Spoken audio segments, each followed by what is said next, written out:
ఒక మహానగరంలో ఒక గొప్ప శిల్పి ఉండేవాడు.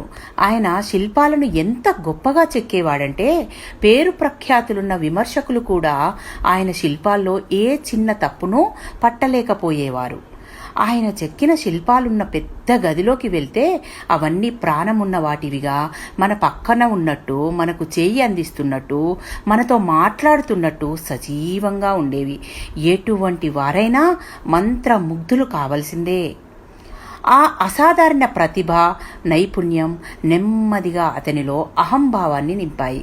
ఇదిలా ఉండగా ఒకరోజు ఒక ఋషి, మీరు ఫలానా కారణంతో మీకు మృత్యువు జరుగుతుంది అని చెప్పాడు. శిల్పికి చెమటలు పట్టాయి. కానీ అహంకారంతో, నేను బ్రహ్మ లాంటి వాడిని కదా, బ్రహ్మ మనుషులను సృష్టిస్తే ఆ రూపాలకు నేను ప్రతిరూపాలా అనిపించే శిల్పాలు చేస్తాను, కాబట్టి నేను అపరబ్రహ్మ అవుతాను.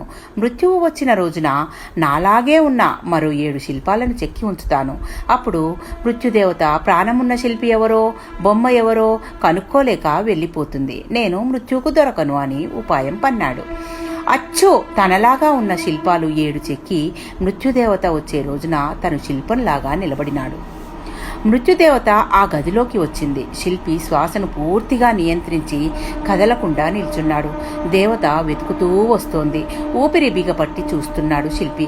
ఇక కనుక్కోలేదు అని అనుకున్నాడు. శిల్పి ప్రతిభకు మృత్యుదేవత ఆశ్చర్యపోయింది. ఎంత ప్రయత్నం చేసినా జీవి ఎవరో శిల్పమేదో కనుక్కోలేకపోయింది. ఇక తన వల్ల కాదని వచ్చిన దారినే వెళ్ళిపోవాలనుకుని వెనుదిరిగింది. శిల్పి ఆనందానికి అవధులు లేవు. తన తెలివితేటలను, తన కళా నైపుణ్యాన్ని తనలో తానే పౌడుకుంటున్నాడు. ఇంతలో దేవత మళ్లీ శిల్పాల వైపు తిరిగి, ఈ శిల్పి ఎవరో కానీ ఎంత అద్భుతంగా శిల్పాలు చెక్కాడు, కానీ ఈ ఒక్క శిల్పంలోనే అతడు ఒక చిన్న తప్పు చేశాడు అంది. అంతే, మన అపరబ్రహ్మకు అహం దెబ్బతింది.